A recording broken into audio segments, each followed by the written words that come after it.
Nathan and Gavin. I'd like to recommend you three books. One of the books I noticed that you read was the book about the robots. Well, I found book three, and this is The Robot Revolution by James Patterson. And this book is a humor and fiction book. The characters are Sammy, the young boy, and Maddie, his sister, who is disabled. Of course, his mother, Dr. Elizabeth Hayes, and she is the inventor of the House of Robots. Also, the robots themselves, who are feeling very unappreciative, and his friend, Bro Robot E. Well, the setting of the story takes place in the house full of robots as well as in a fifth grade class. So, just to give you a little brief summary of this story, this book is where Sammy is really showing some frustration. He's showed some frustrations in similar stories, but this time he's very, very, very upset. He feels that he's pushed to his limit. Sammy has it easy in a lot of ways, but he is just a kid and he wants to feel appreciated and top priority in his family, and he's not. Maddie is more priority. And of course, we can understand that. It's more predictable with her situation.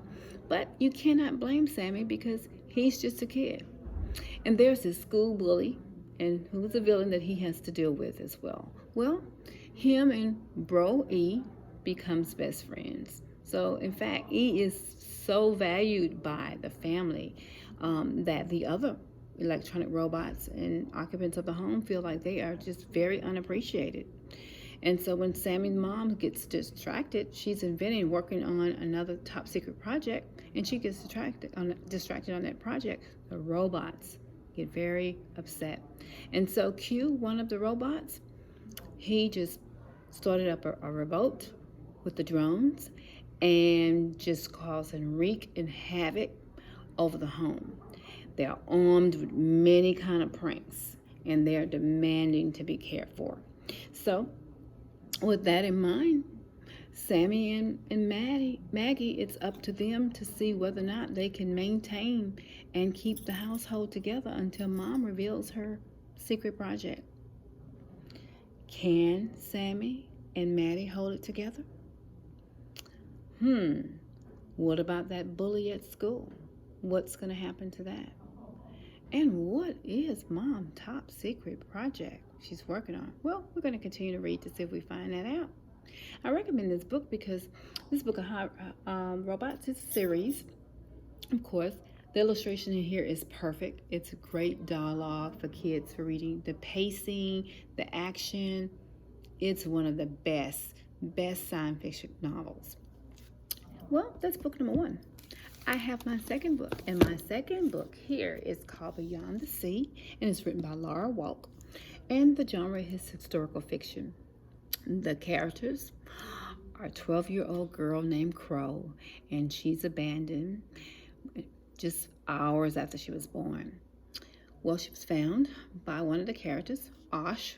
He's a man who rescued her and who raised her.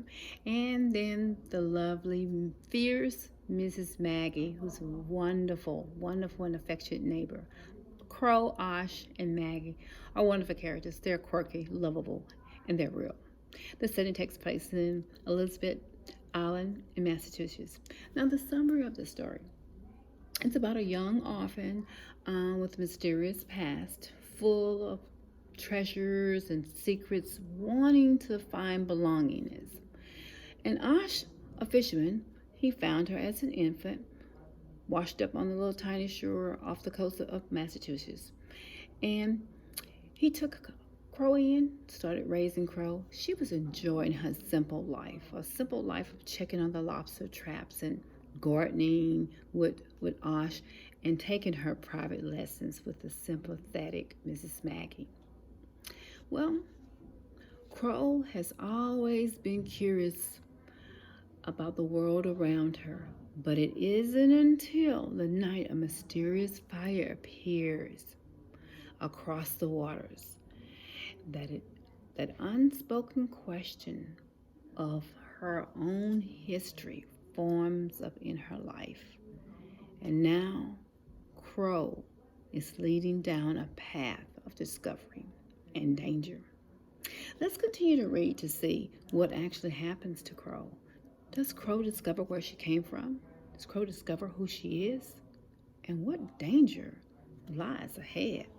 I recommend this book to read because even though it's vivid and it's heart-wrenching, it's a very gorgeous crafted tale that explores and questions the identity, belonging, and the true meaning of family.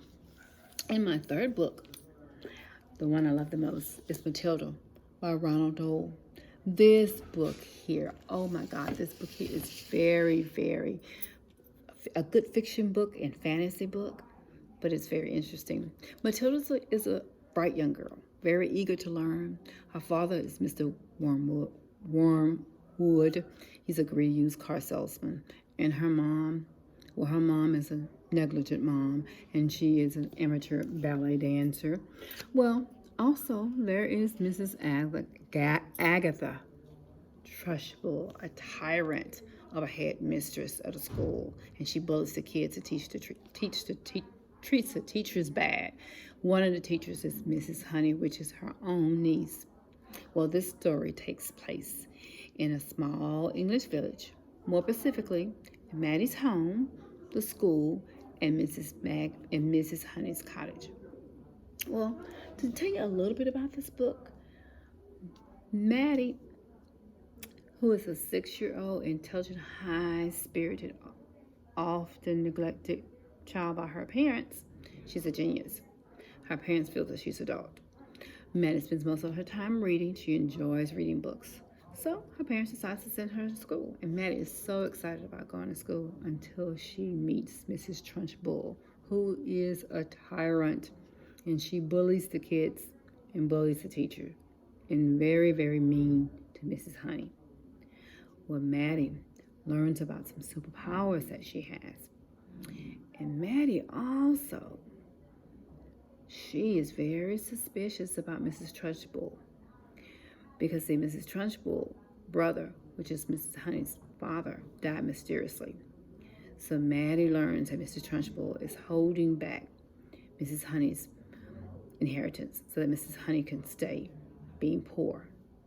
So Maddie sets out to avenge for Mrs. Honey.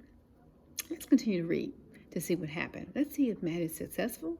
Let's see if Maddie can really strengthen those powers. And let's see if Maddie can turn things around for herself and Miss Honey. If Maddie really, truly can be happy. I recommend this book for children to read because it's full of humor, it's full of adventure, and it's a mystery. It provides a strong message. It provides a message that as a child, you can do it. Believe in yourself. And it also provides a message to adults as well. Treat children nicely because they're not as helpless as you can imagine. Thank you.